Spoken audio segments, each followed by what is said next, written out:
Thanks for tuning in today. I'm Dr. Nick, the Incrementalist. Join me as I seek out the small incremental changes being applied in other industries that we can learn from and that can be applied in healthcare. Can these changes bring immediate value, but also add up to the big improvements and revolution we need in healthcare? Come along with me to explore the possibilities.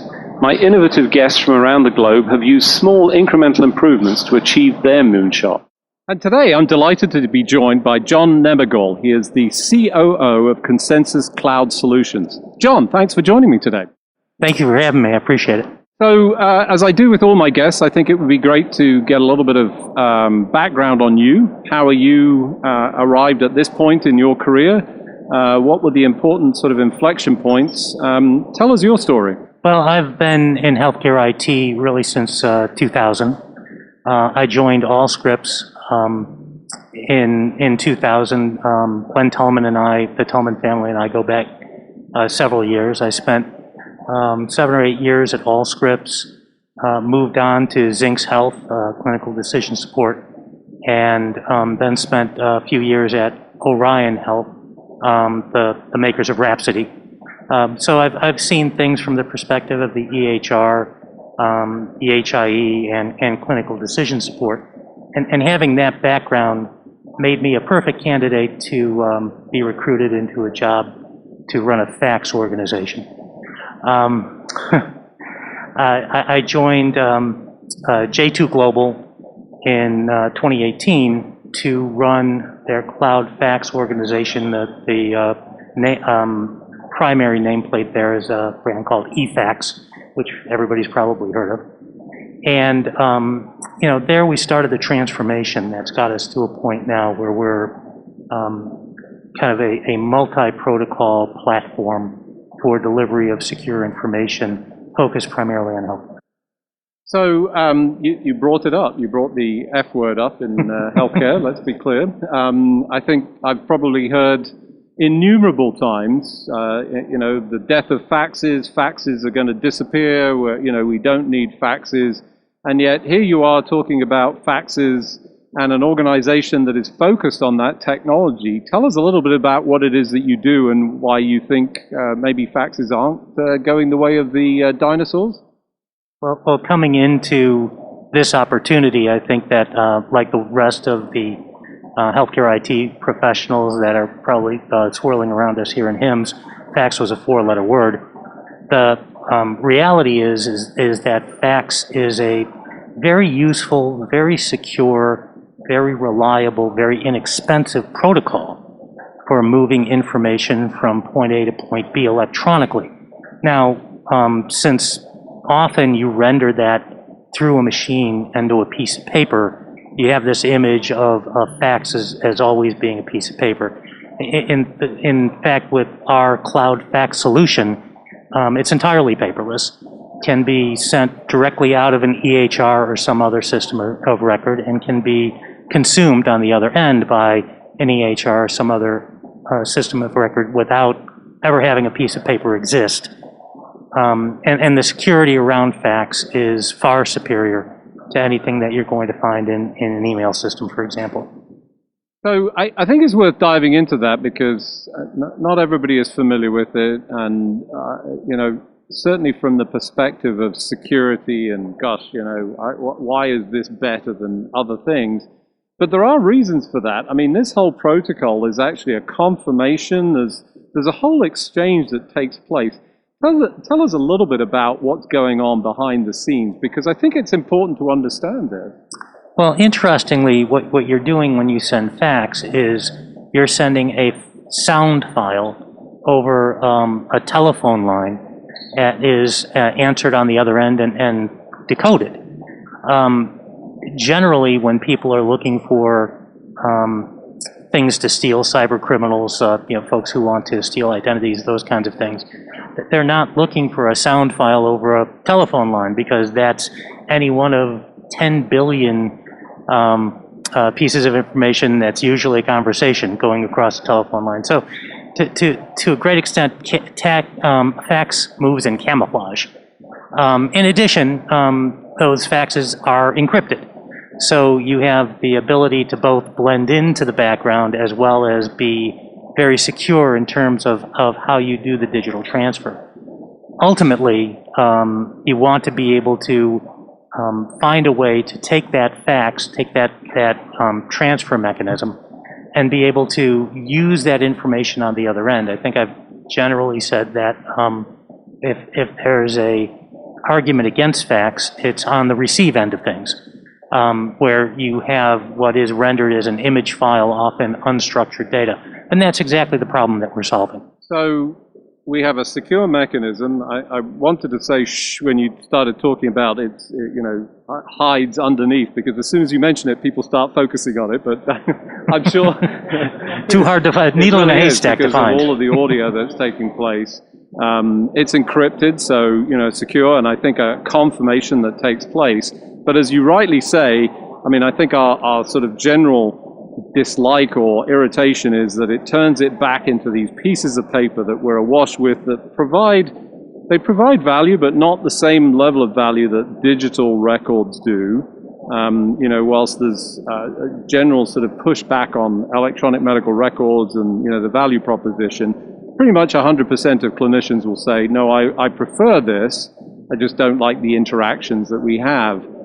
When you think about the new innovations that we need to bring to that receiving end, what do we have to do, and what are the possibilities? I mean, this seems like a missed opportunity where we've all been beating up on faxes, but that's I think a fake idea. I mean, this is something we shouldn't be focusing on and thinking about the opportunities.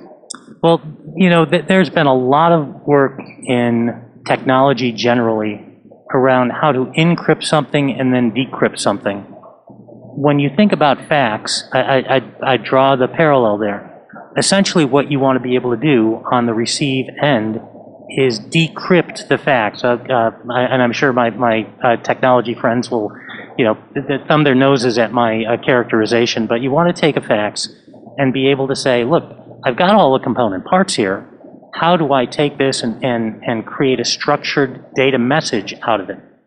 And what you get when you start to apply machine learning, automated intelligence principles, and repetition after repetition is that the computer systems can learn to extract data in structured form from that fax message and, in fact, create an HL7 message, a FHIR message, a structured CCD. All of those things, in fact, we're finding are very possible. And when you apply those kinds of technology to the issue of how do I render a fax into an EHR system or into some other system of record as searchable and structured data, the problem is very solvable, and in fact, we're solving it today. So I've got to say, as I listen to that, it sounds a little bit like almost magic in some respects. You're taking something that we all can recognize, associate with, I'm sure most people are listening to this going, they can hear the fax sound that we've all gotten used to, and this spitting out of a piece of paper, but you're saying you're taking the output and turning it into all of those messages. So that's digital information. How on earth are you doing that?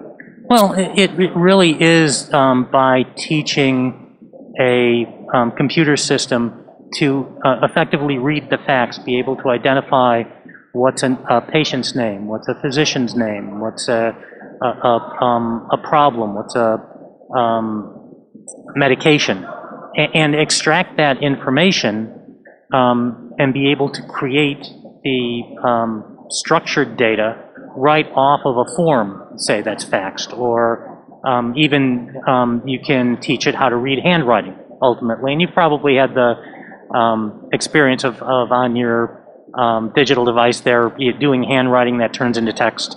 The principles are the same. The difference is that when you apply this kind of natural language processing technology, it understands those letters in some kind of context. It no longer is looking for a J, an O, an H, and an N. What it's looking for is a first name. It can say, oh, there's a first name, not just a collection of letters. And by applying this, you wind up in a spot where you can take that fax and really transform it, and learning to transform it in flight so that when the sender sends a fax, the receiver is actually receiving something in a form that they'd rather have it. Can send a fax, receive a direct secure message. Can send a fax and receive an HL7 message, a FHIR message. And that's exactly the kind of technology that's going to be a very big difference maker for those of us who still see that in the clinical workflow, as soon as you have a piece of paper, and we all know the steps that anybody goes through in that workflow, a piece of paper exists, fax immediately becomes the superior workflow because you just need to drop it through a machine and it goes on its way. If you can transform that fax and render it in a way that's structured data, you wind up being able to serve both ends. So for those of you just joining, I'm here with John Nebergall. He is the Chief Operating Officer for Consensus Cloud Solutions. We were just talking about the new age of faxes and the innovations around not just the sending. I mean, essentially faxes are rife throughout the healthcare system. It doesn't matter how you cut this, they exist everywhere. It's almost hard for me to imagine walking into any clinical setting and not seeing some fax machine that's not sitting idle, to be clear. It's in use daily, in some cases in high volume, in fact. And here you are saying, we're taking this and we're going to digitize that information. Tell us a little bit about the process that you've gone through and some of the examples of what you've been able to achieve with that. Well, the process winds up being one by applying the principles of machine learning and most specifically repetition. So the more times a computer can see a form with information on it, the computer learns over and over again as it gets feedback. The feedback is supplied by people who take the form once a computer is done, here's what I think it is, and a human being can make corrections. But imagine doing that day in and day out tens of thousands of times. The computer starts to get very good at being able to identify fields in a form, identify words in context in those fields. So we're fortunate in having what we believe is the largest cloud fax operation in the world, north of 2.5 to 3 billion pages annually, and those reps, those opportunities for that repetition that you send through that machine give us a real opportunity to start to decode this. And you know, it's not like you're doing anything that's terribly out of the ordinary, because the normal course of business, these faxes are going from point A to point B. What we're trying to do is apply some intelligence to them to learn from that, and then ultimately now being able to render these kinds of advances in structured data. And in the interoperability workshop, in fact, we are showing a live demo, an actual scenario where we are taking a fax, delivering it as structured data, in fact, into an EPIC system. Hold on, but stop right there. You're telling me that faxing is sitting in the interoperability forum and demonstrating the interoperability of data in the show here today. I mean, that's just extraordinary when you think about it and all of the negativity that surrounds this perception. I think one of the things I imagine you have to sort of deal with is that perception that is driven by the paper output that's existed. So you've achieved success, you're showing it. Tell us a little bit about where you see that going. I mean, to me, this sounds like we've suddenly got a massive input stream that we can harness that has not existed before. Well, I mean, it's existed, but it's not been useful to us, or at least not in a real sense. Yeah, there's an education process that definitely needs to take place, and I think that there's a certain reaction that people, especially in healthcare IT, have when you start to say the F word. The reality of it is, though, most of what has been focused on in the interoperability revolution is new methods of digital information transfer, new things to invent, new things to buy for the practicing physician. And what we did is we said, look, here's something that works, is trusted, is inexpensive, and in fact, if you just spend a little time improving it, you get to the same place that you can with a whole new digital system that can cost into easily 7-8 figures if you're a large institution. I got to say that sounds like an incremental step. Incremental step, but we think it a very important one. So an incremental step that builds on existing technology, an infrastructure. I mean, to me, it feels a little bit like the infrastructure that we have for petrol-based engines. They exist because we have the supporting infrastructure that allows cars to fill up in all of these gas stations. What we don't have is the electrical grid to support electrical vehicles. And that's why we've got hybrids. And for me, this feels like something of a hybrid approach to this from a data standpoint. We've got the outbound capabilities. You can take those messages, and you're applying that learning that is now converting it. Have you got some examples of this in use in any instances? Yeah, as a matter of fact, that is a actual live instance that we're using in the interoperability showcase. The folks at HIMSS are very good at making sure that you're not bringing vapor into play. So, the platform that's been created allows for us to be able to essentially take a message the way you want to send it, and deliver a message the way that the receiver wants it delivered. And whether that's rendering a fax as a structured data message, or allowing a sender the option of not sending a fax at all and sending a direct secure message.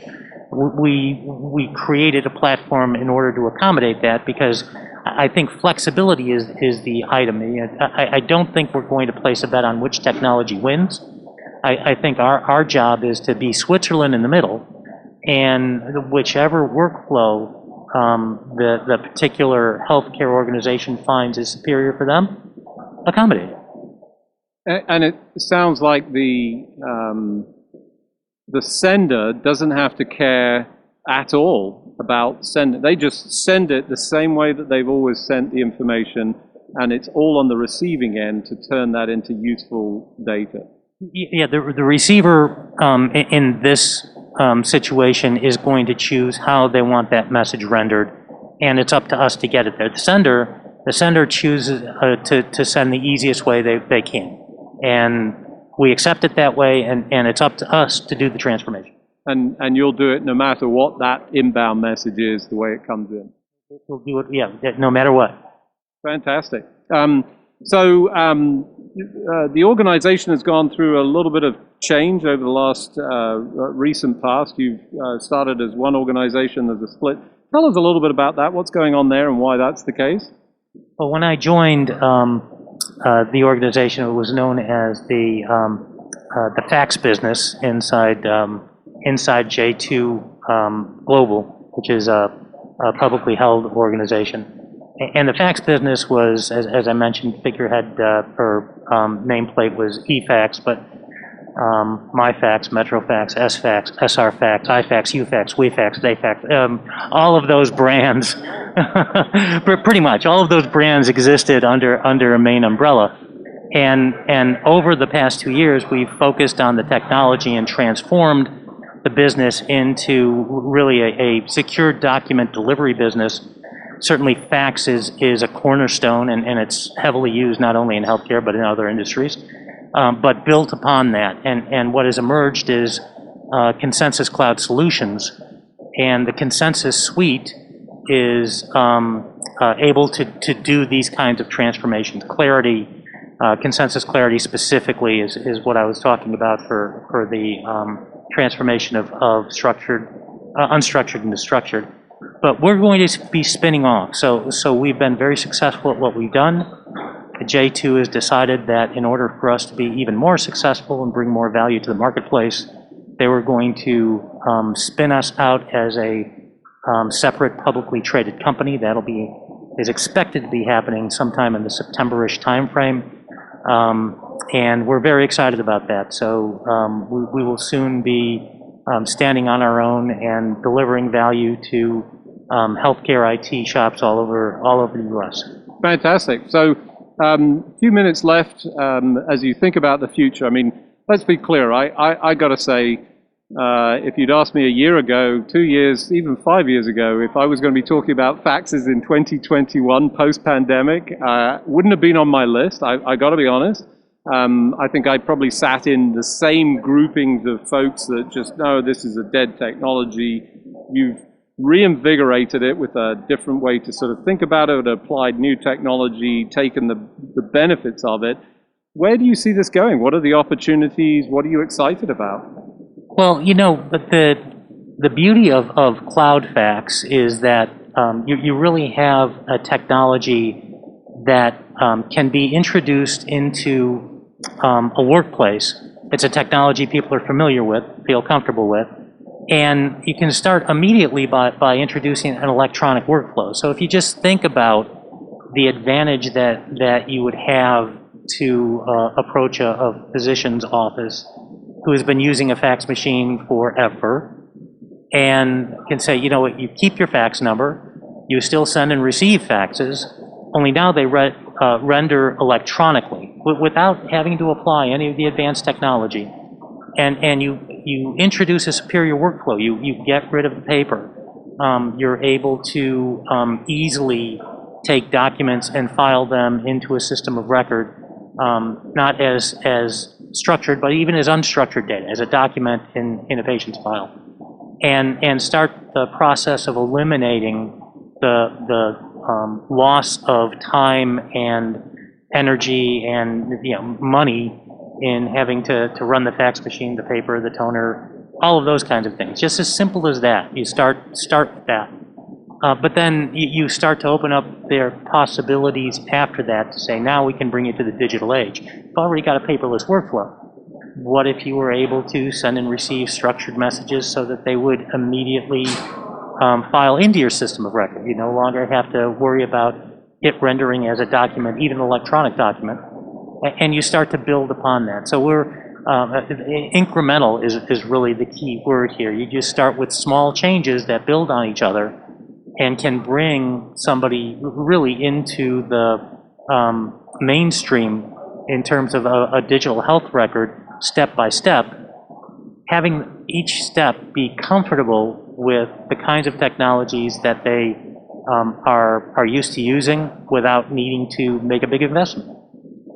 So I got to say, I'm feeling a little bit inadequate now because I got rid of my landline. I don't have a fax machine, and I feel like I can't play in this new world that exists. But that's not the case, right? We can all get access to this. It's essentially a cloud-based solution.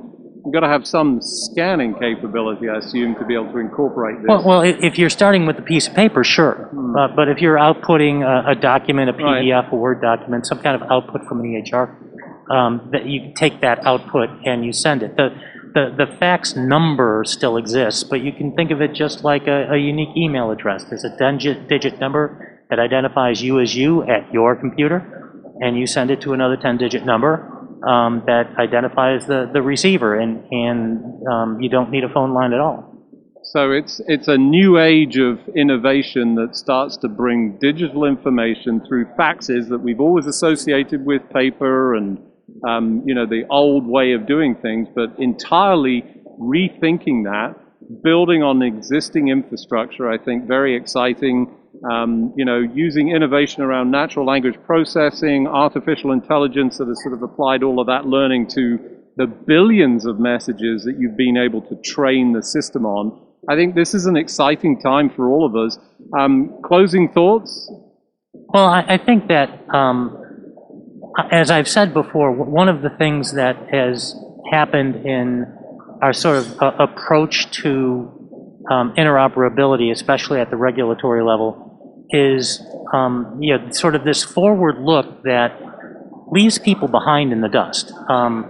Not everybody can keep up with the pace of technical innovation, and you need to look back when you look ahead. Make sure you're backwardly compatible, that you can still use other methods effectively to be able to reach the same end goals. And I think more than anything, that's the one finishing thought I'd want to leave with everybody who's listening, don't be so fast just to